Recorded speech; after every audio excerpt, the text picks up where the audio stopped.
celos. Y después, cuando acabé el bachillerato, tuve un año de dudas vitales y demás y me volví al pueblo. Eso me sirvió quizás para aprender, pues no la más importante lección de mi vida, pero una bastante importante.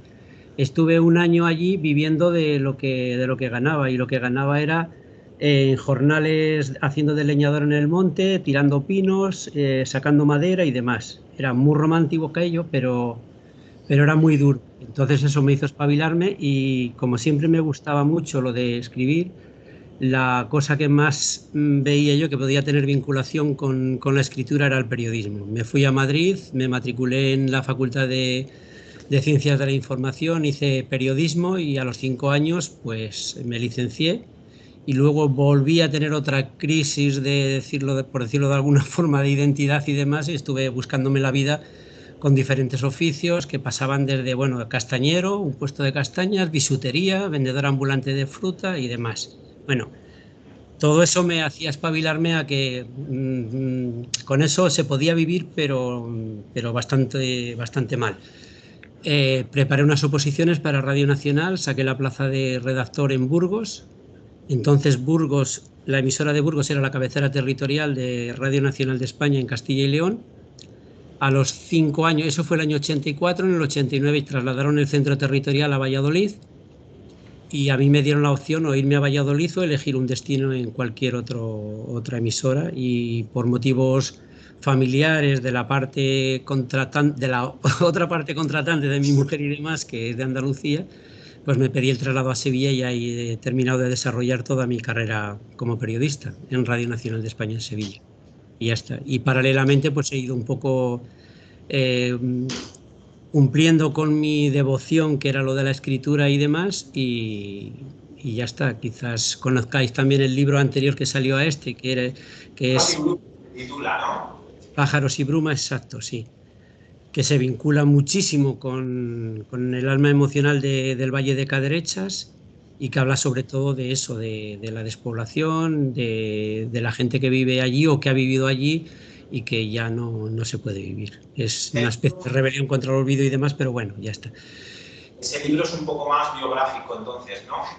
No necesariamente vamos a ver, eso cuenta las vivencias de una niña que no ha estado nunca allí, y a quien su abuelo, Marcelo, le cuenta todo el proceso que yo os he contado ahora, de cómo se vivía en el pueblo, las leyendas que oía, la gente que venía de fuera a ganarse la vida, que venía, por ejemplo, un afilador de Galicia, o que venían los segadores, o que venía... Y esa gente contaban historias y fueron creando un mundo onírico para ese hombre, que luego le traslada a la nieta, y la nieta es la que cuenta el libro. O sea, Así que autobiográfico en también, parte. así que también tiene esa parte de realismo mágico que utilizas en el libro que hemos leído, ¿verdad? Sí, sí, sí, sí, tiene ciertas connotaciones con eso, con forzar la realidad hasta unos límites que sean asumibles, y luego ir desplazando un poquitín la frontera esa de lo creíble, cada vez un poquito más, cada vez un poquito más, hasta que acabas asumiendo cosas que en el mundo, por decirlo natural, no asumirías, pero sin embargo son creíbles, son verosímiles, porque tienen su correlato dentro de todas las historias que se cuentan en el No libro. veas eso, cuánto nos cuesta a veces de asumir. A los lectores de ficción hay veces que nos llevamos demasiado a la realidad y lo que tú dices, cuando se fuerzan esos límites, cuando se tocan las aristas, es cuando más nos cuesta de asumirlo. De asumir Sí, el yo, relato, de entender el relato. sí, yo en todo momento trato de que la verosimilitud sea una buena compañera de viaje. Es decir, yo sé que hay cosas que ocurren ahí que no son verosímiles, pero que si aceptas determinadas claves Es un pacto, ¿no? Con el lector. exactamente, es un pacto con el lector. Muy bien explicado. Sí, sí, sí. Y bueno, en este libro yo es que estaba escuchando tu historia y me parece una especie de viaje del héroe igual que el que tiene el protagonista, Janus, el protagonista del libro. No es igual, quiere decir que es esa idea, ¿no? De una serie de aventuras, una serie de avatares que te dan unas experiencias, conoces el amor, hay misterio, hay... ¿no? Sí. Sí, sí.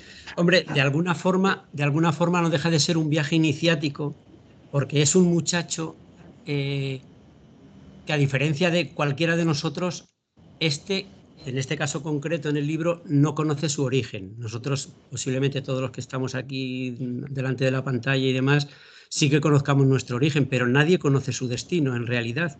O sea, la vida de cada uno de nosotros, bajo mi punto de vista, no deja de ser más que un viaje iniciático. Empezamos a tener una serie de vivencias y de relaciones con gente que nos van transformando y que nos convierten en el ser que vamos siendo en cada momento.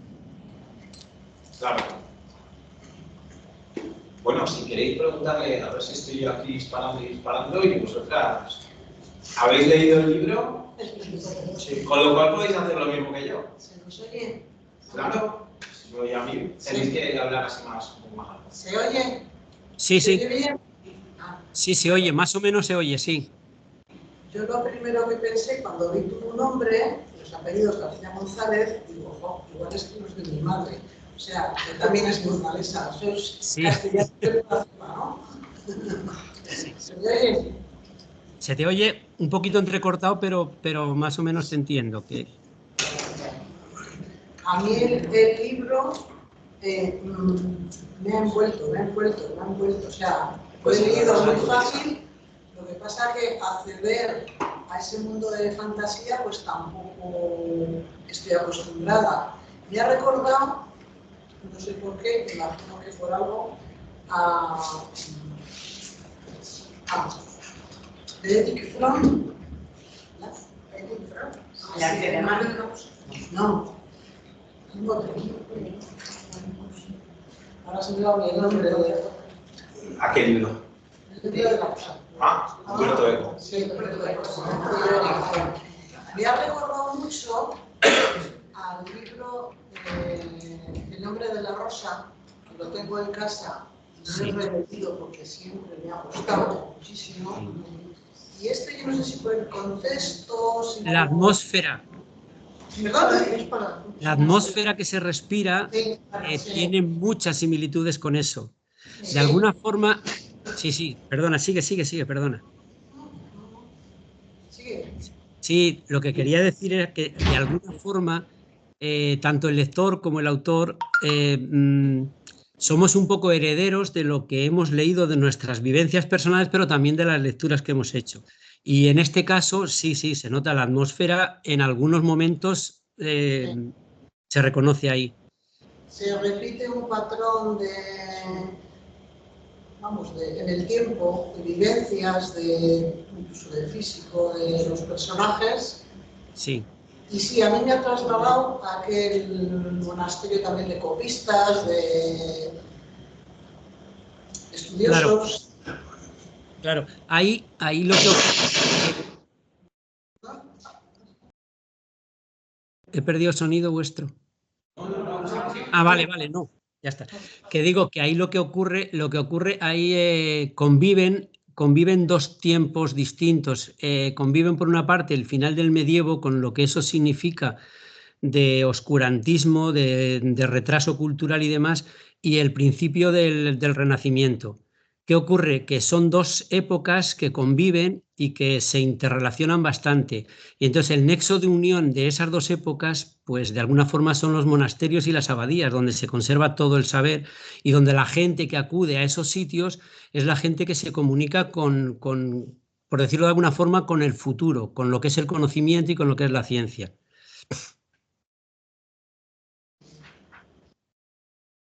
¿Qué más? Otro momento me ha transportado a una película de Las dos pájaros. Las convivencias de los pájaros amontonándose de fijo.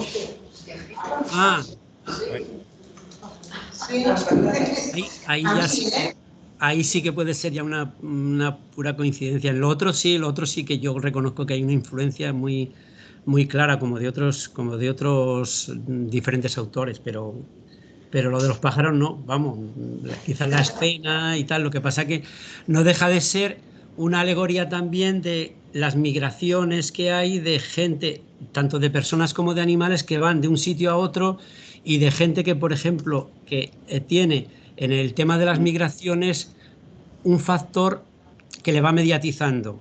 Quiero decir, la gente que vive en las aldeas alrededor del monasterio vive toda su vida con cierto temor a que esa amenaza de las hordas impías y demás, de la que se habla tanto, se materialice. ¿Qué ocurre? Que muchas veces no llega a materializarse, pero sin embargo el miedo está ahí y el miedo preside todas sus vidas. Y cada cierto tiempo, pues ese miedo, con la sola mención de que pueden llegar, pues hace que se asusten y hacen que vivan atemorizados. ¿Qué pasó con el rebaño? Que a mí me tiene muy intrigada. Claro. A ver cómo desapareció. ¿Te quedaste en eso? ¿Te quedaste en eso? Me parece que sí. Hombre, yo la verdad que no sé lo que ocurre con el rebaño. Yo supongo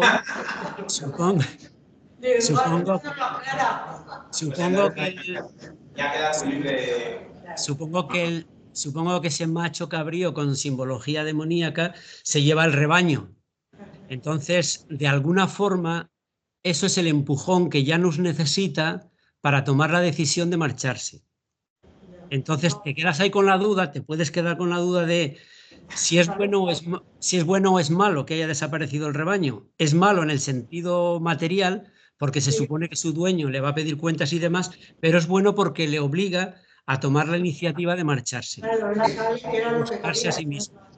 Claro. Pues eso, simplemente no te plantees mal, el rebaño desaparece. Ya está, se supone que se lo lleva el nuevo macho, ya está. Yo creo que esa desaparición casi está un poco provocada porque los monjes, digámoslo así, le tenían enfilado una inclinación. Entonces yo creo que hasta la desaparición de ese rebaño pudo ser provocado para que él volviese otra vez a la escuela.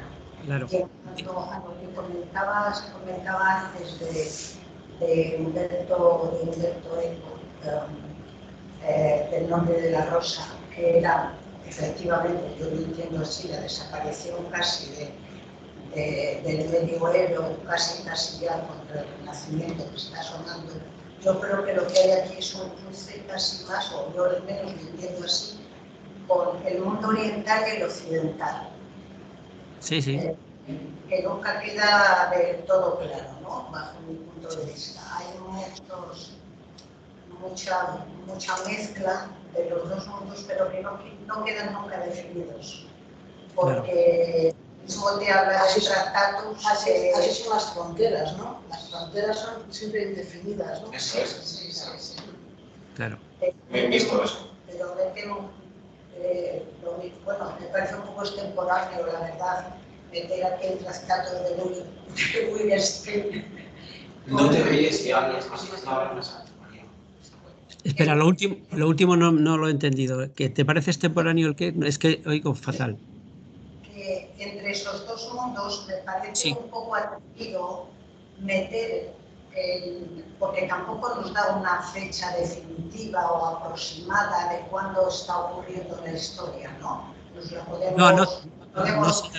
podemos imaginar, ¿no? Por eso digo yo el cruce un poco entre... Partiendo de que ese mundo no existe. Sí, es ficción. Vamos a partir de eso.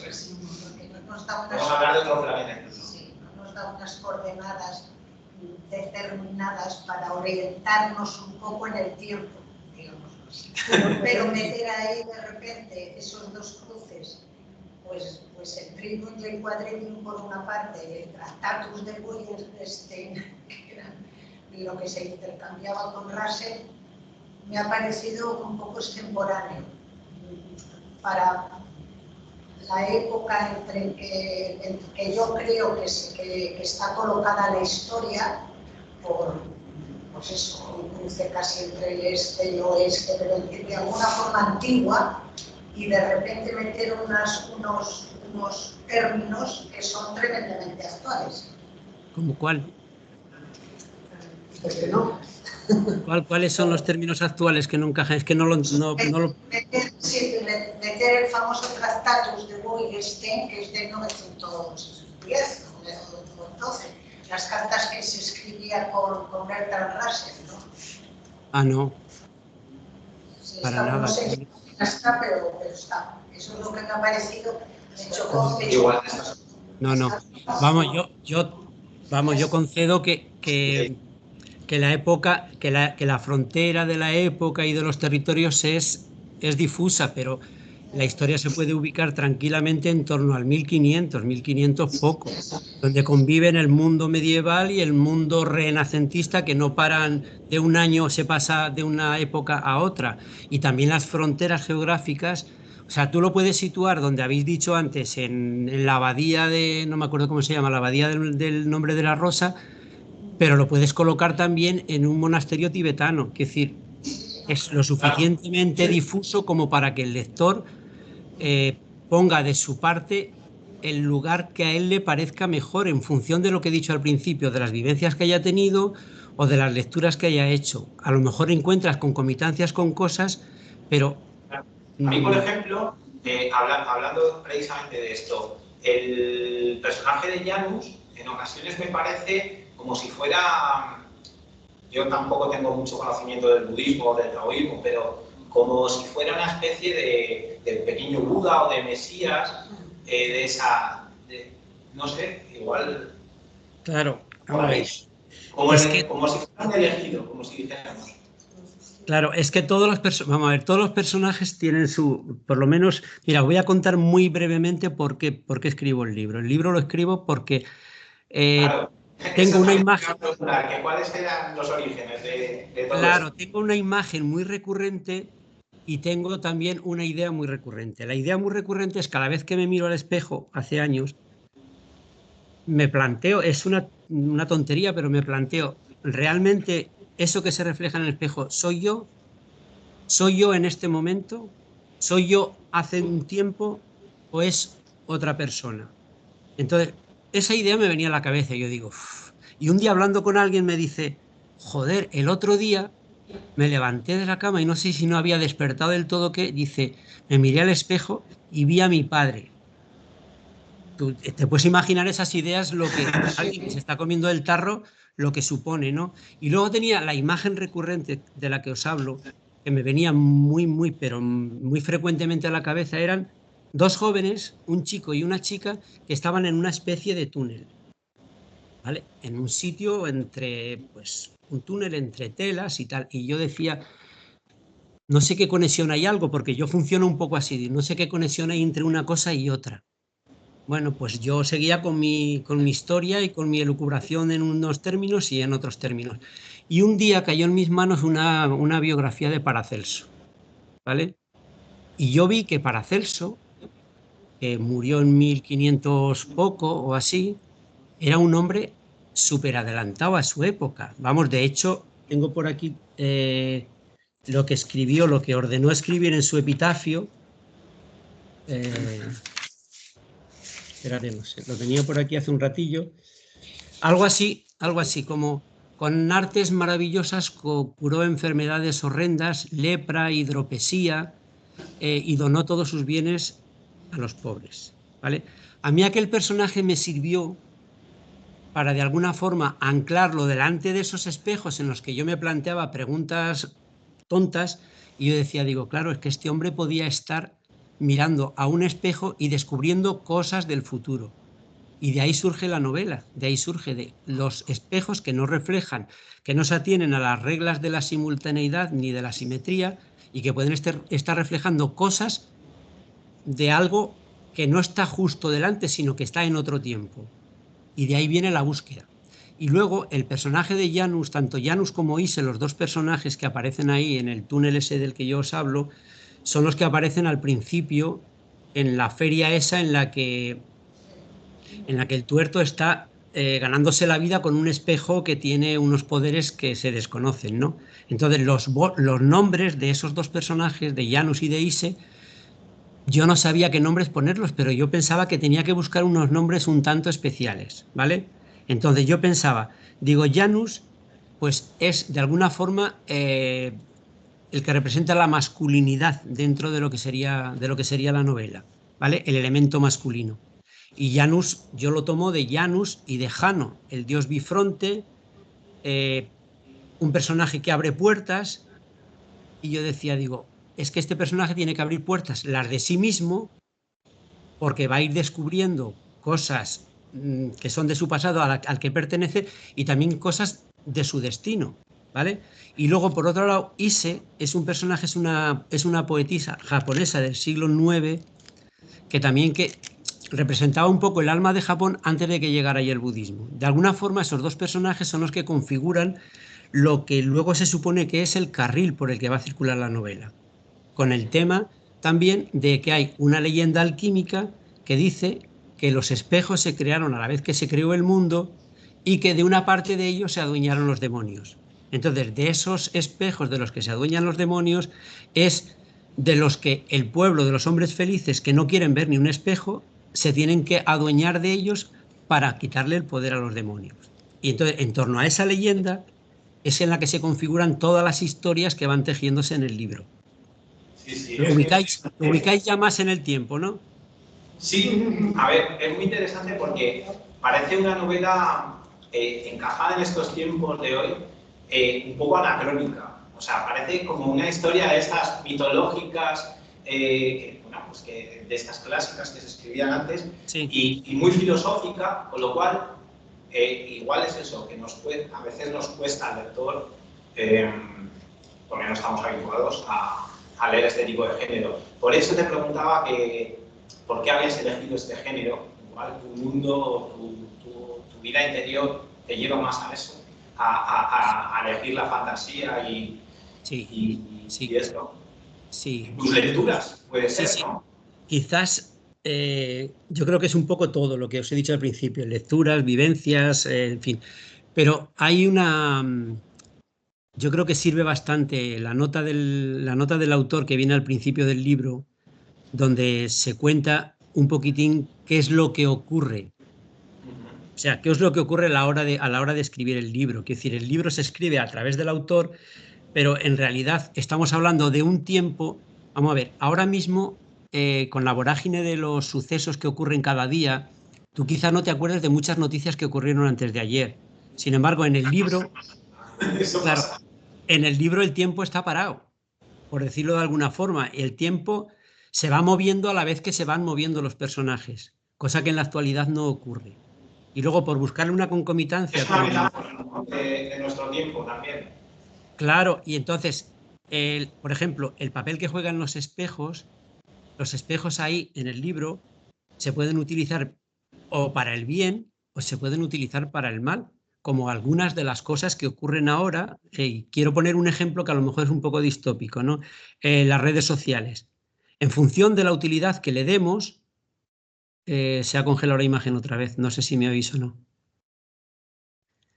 Bueno, sigo hablando por si se recupera. Digo que en función de cómo se utilicen y del destino que le queramos dar, pues cumplen una misión o cumplen otra. Vale, que se había cortado, ¿no? Sí, podemos seguir ya. Vale. Que lo que decía era que lo mismo que los espejos, en función de cómo se utilizan, si se utilizan para el bien y se utilizan para el mal, en fin, tienen unas consecuencias, pues lo mismo se podría, y decía que era un poquitín quizá pillado por los pelos, pero lo que puede ocurrir ahora con las redes sociales, que según cómo se utilicen, pueden hacer el bien o pueden hacer mucho mal. Y ya está, quiero decir, pero sí, estoy de acuerdo con lo de que el tiempo parece que está clavado ahí y que no se mueve en el libro.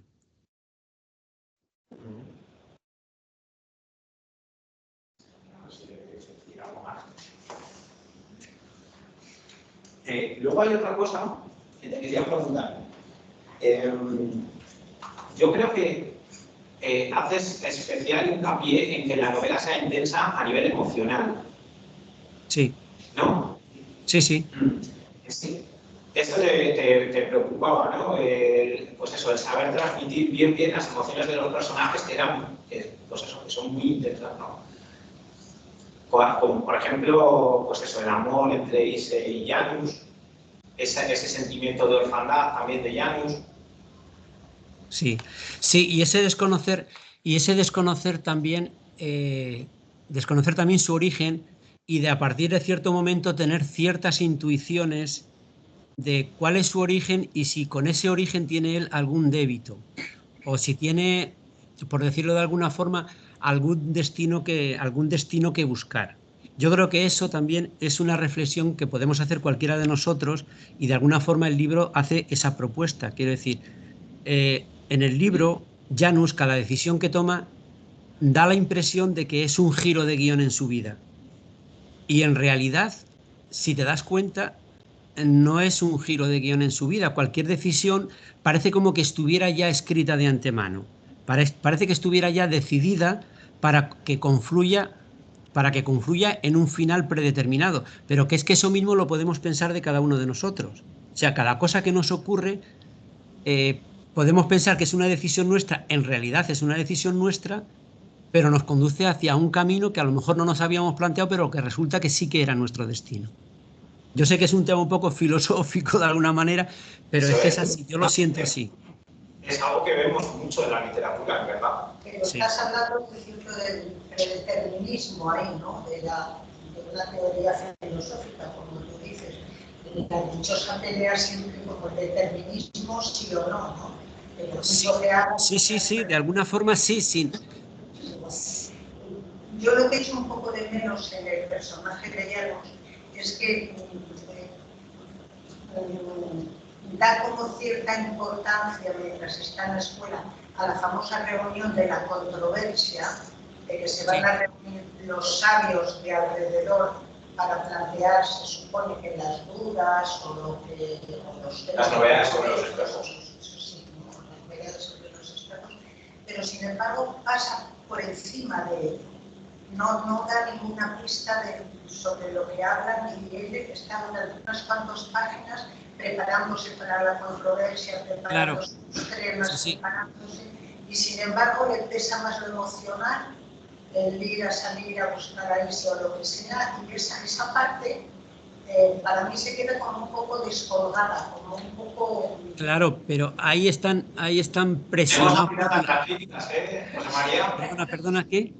Que tenemos afiladas las críticas, Sí, no, me parece perfecto. Además, el que lo lee es el propietario de la lectura, no es...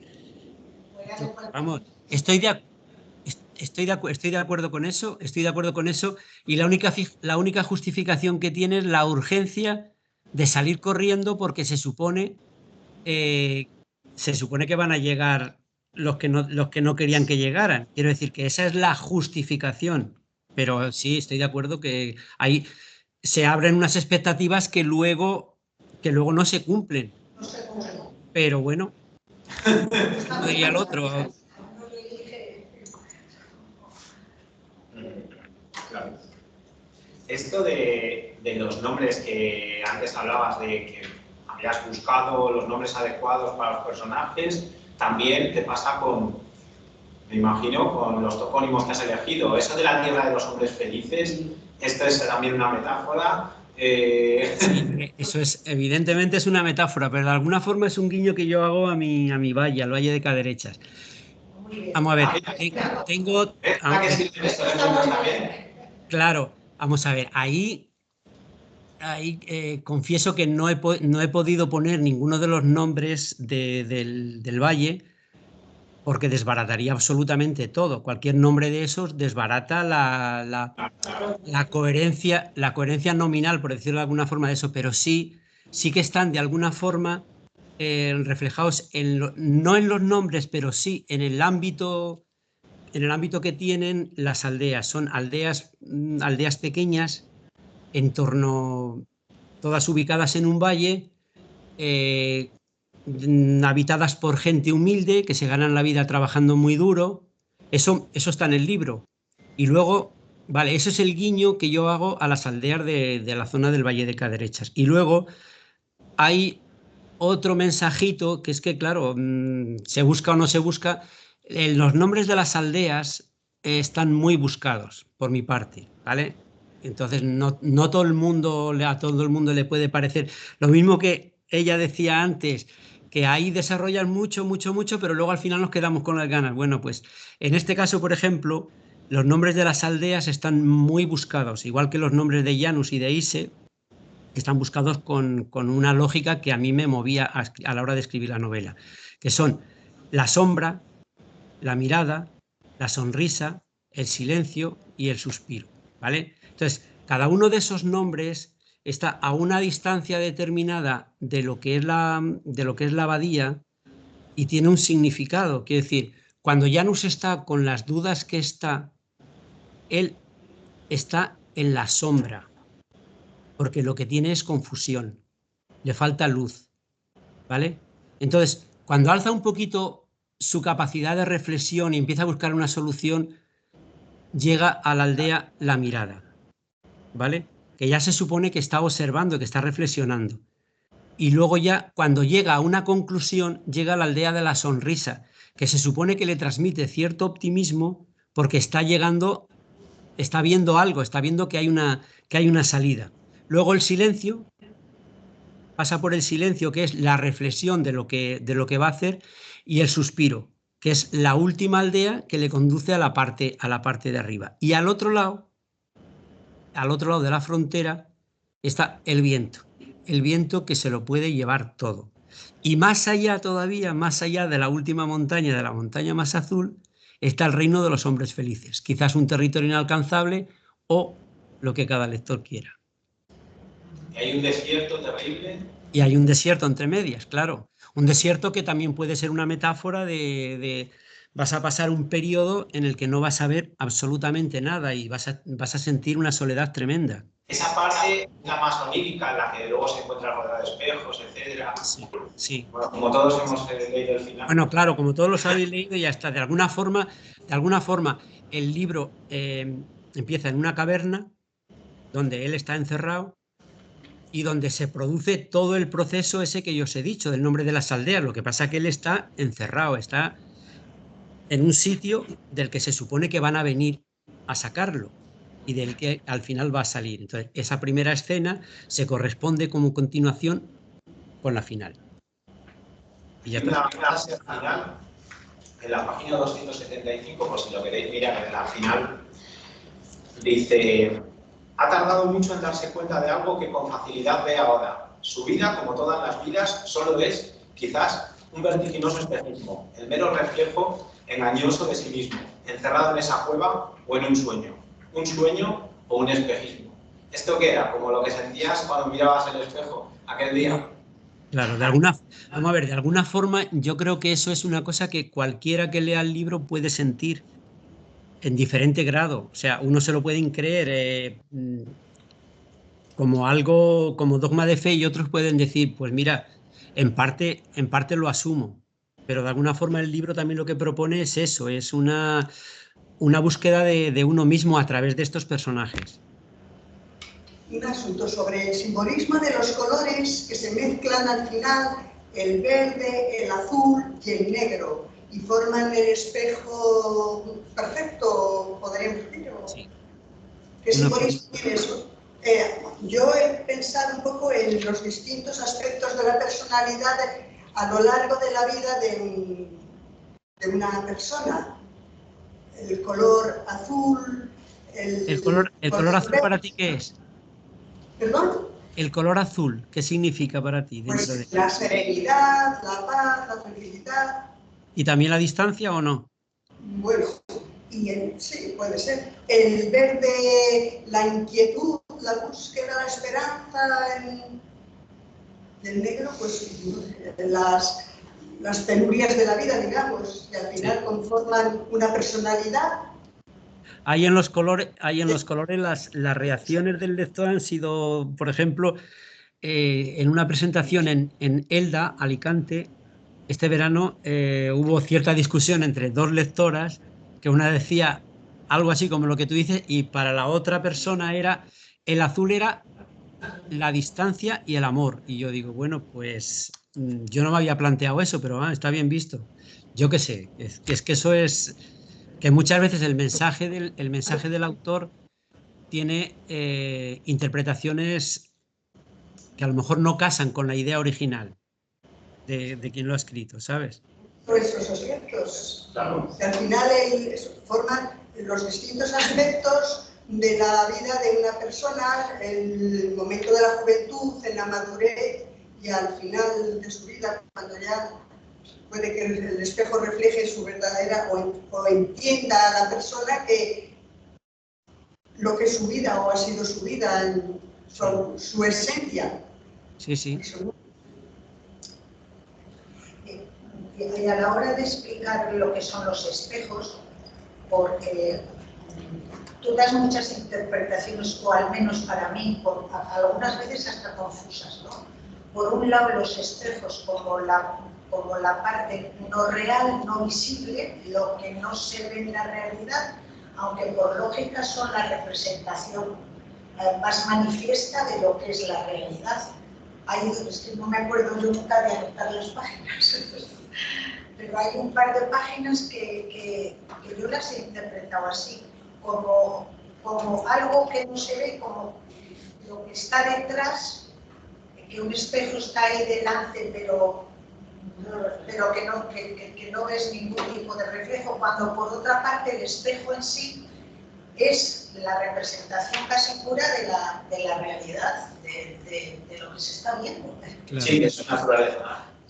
Pero ahí sobre el mundo de los espejos, es que se ha escrito mucho sobre el mundo de los espejos. Claro, has hablado mucho de la alquimia, yo no tenía ni idea, es como el antecesor de la ciencia, ¿no? Claro, de alguna forma, vamos a ver, de alguna forma en algunas culturas, y de hecho el cine se ha hecho mucho eco de eso, en algunas culturas, por ejemplo, el espejo lo que refleja en realidad es el alma, ¿vale? Junto a la persona refleja el alma. Entonces, los demonios, los vampiros, no tienen alma, con lo cual, si se ponen delante de un espejo, no se reflejan, ¿vale? Entonces, claro, pasa algo por ahí, ¿no? No, que entra una usuaria, entra una participación. Vale. Que digo que de alguna forma en determinadas culturas lo que refleja el espejo en realidad es el alma. Entonces, por eso viene en el cine, los vampiros no se ven en el espejo. Los demonios no se ven reflejados en el espejo. Y lo que hace es delatarlos. Si tú te pones, tienes al lado a alguien que no se ve reflejado en el espejo, pues ahí lo tienes, ¿no? Quiero decir. Luego, había una frase que tengo por aquí de un filósofo y escritor hindú, Krishnamurti, que una vez me pasaron un texto de él y me quedé loco, que dice algo así, que sirve quizás para la duda que planteaban. No, perdona, que no me sé tu nombre ni... María. Era la que lo decía. María. Bueno, entonces, esa cita que yo tenía aquí buscada decía: nosotros no vemos el mundo como es, vemos el mundo como somos nosotros. Y de alguna forma yo creo que ahí se resume bastante el mundo este de los espejos. De hecho, lo que acabas de comentar tú de ciertas culturas, sí que es cierto, porque eso está escrito en los indios, pero en los indios americanos, digamos, españoles, antes de que... Sí, Jerónimo. Cuando era Jerónimo, que era, por supuesto, hablaba español, y era toda la nueva España nuestra, tenían mucho miedo a las cámaras fotográficas, sí, porque les representaba el alma. Exacto, sí. Entonces eso... Es que el mundo de los espejos tiene muchísimas simbologías que, claro, si te pones a buscar, pues... Pero vamos, yo lo que... Es un objeto que sí que está bien escogido en ese sentido, porque tiene mucho misterio y mucha historia detrás, efectivamente. Sí, además hay gente que define el espejo cóncavo como positivo y el convexo como negativo. O sea, puedes leer tratados y tratados y tratados y te vuelves loco. O sea, pero claro, no deja de ser una novela, no es un tratado filosófico, aunque tenga sus pinceladas de reflexión así personal y demás, y ya está. La novela es... Sí. ¿Algo que comentar por ahí atrás? ¿Nada? Uy, qué tímidos, qué tímidos. Normalmente me cuesta hacerle estallar. Sí, bueno. Se montan corrillos, pero es normal. Y si hubiera estado habría ido, si hubiera estado en Burgos, pero me pilla... Claro, y es que Se había podido, casi se hubiera podido, pero por poco. ¿Alguna parte sobre el estilo literario que he utilizado? ¿Nos podría dar así? Sí, si tienes alguna referencia, quieres decir. Sí, o algo. En cuanto al estilo literario, a la forma de... No, vamos a ver, trato de que, en todo momento, trato de que todo sea creíble, de que la gente que lo lea entienda que los personajes y las historias que se cuentan en la novela, que son así varias y demás, merezcan la pena. Solamente mi objetivo es ese. Y luego ya el estilo, pues, que le guste a la gente, que tenga cierta viveza. Trato de huir de las frases. Se ve que los personajes son como muy puros de corazón, ¿eh?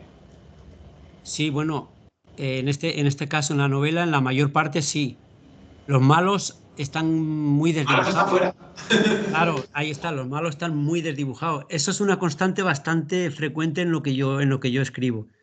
Los malos aparecen muy poco y poco definidos, porque prefiero hablar de los buenos. Eso es una decisión, exacto, es una decisión de autor. Sí. Bastante malo hay como para meterlo encima de los libros. Bueno, es una tontería que acabo de decir. No, es eso, por algo lo haces. Pero es una novela fantástica, ¿no? Yo la englobaría dentro de la Sí, se puede marcar, es un híbrido entre la literatura fantástica, la literatura novela histórica, porque hay ciertos anclajes, con hechos más o menos reales. Por ejemplo, el personaje de Theophrastus, que de alguna forma es como una especie de homenaje a Paracelso, tiene una serie de vivencias ahí que en realidad sí ocurrieron. Es decir, cuando va a un sitio y ve a un montón de gente que está muriendo, porque la gente del pueblo dice que el espíritu de la montaña se está apoderando de ellos, y él descubre simple y llanamente que están muriendo porque están respirando gases y están respirando la polución de lo que están sacando de las entrañas de la tierra. ¿Entiendes? O sea, y habrá alguno más, seguro. Frobenius o Tao Ming también igual están inspirados en...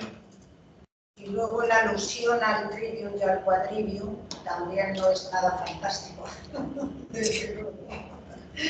Eso está muy bien traído. Me ha parecido un niño. Pues, a ese cruce entre el oriente y el occidente me ha parecido muy bien. Eso fuera fantasía ahí, ¿eh?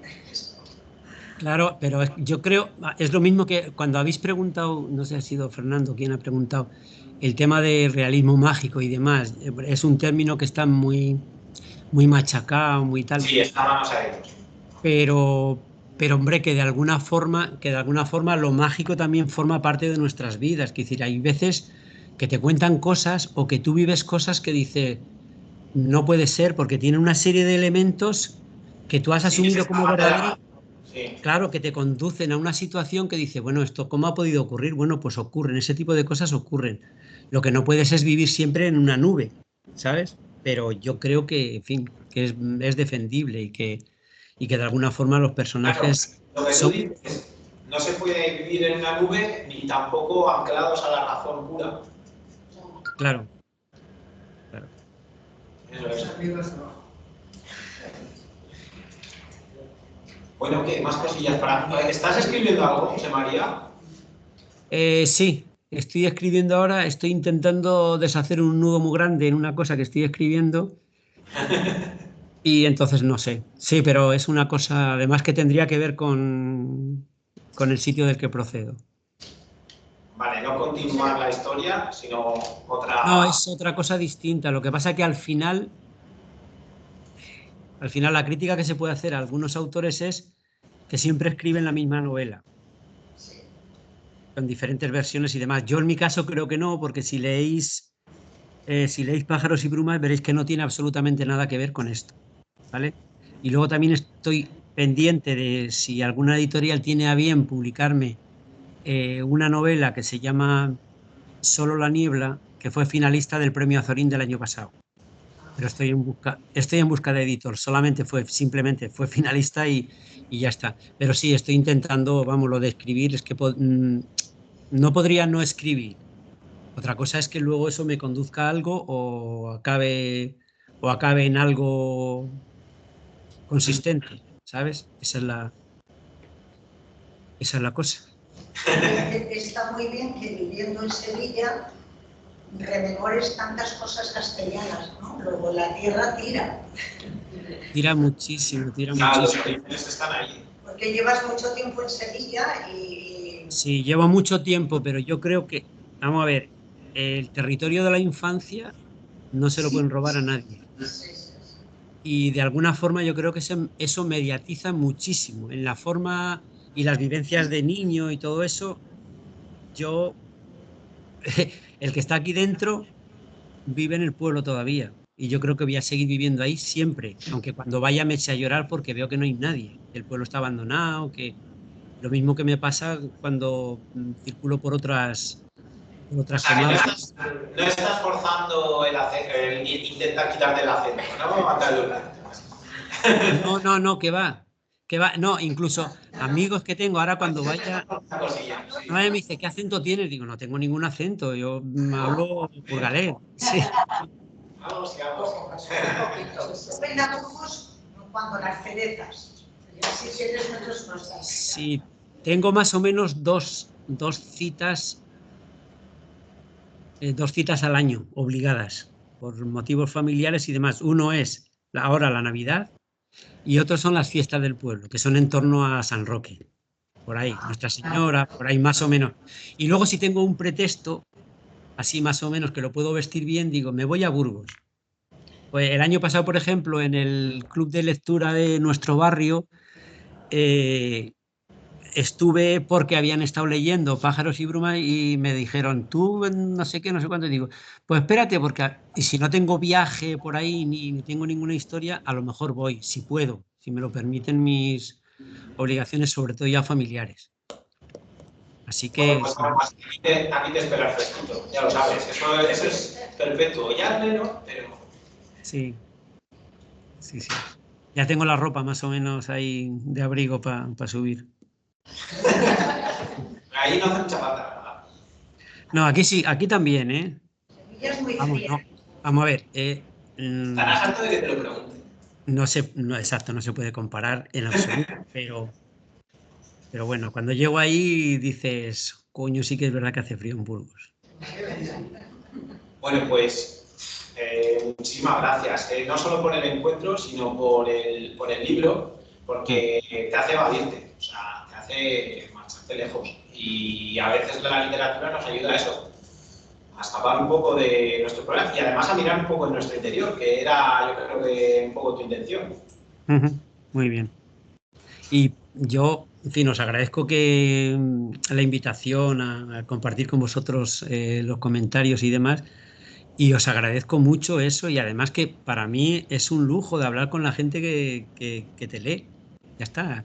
Con independencia de que María le saque cosas por ahí Te vas a acordar de ella, te que vas a te acordar pillas, de ella. sí, pero bueno, no, pero que me En parece el que otro tú sí, grupo, cuando en enero nos conectemos con el otro grupo, si puedes y tal, sí, también tenemos alguna.